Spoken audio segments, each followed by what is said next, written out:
जैसा है, तो इसका मतलब है कि खून कुछ देर मैदे में पड़ा रहा है, जिसकी वजह से उसका रंग तब्दील हो गया है। खून की उल्टी के अक्सर मरीजों में पाखाने का रंग भी बिल्कुल स्याह हो जाता है, जिसको हम मेडिकल की ज़ुबान में मिलीना कहते हैं।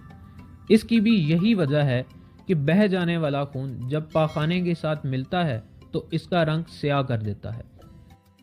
अक्सर मरीजों में खून खुराक की नाली के अंदर ही अंदर बहता रहता है,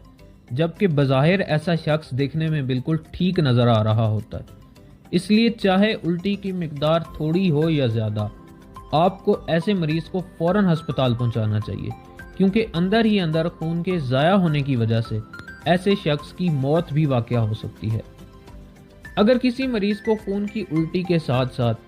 चक्कर आना, बेहोशी या गनूदगी तारी होना या फिर दिल की धड़कन का अचानक बढ़ जाना या कम हो जाना जैसी अलामत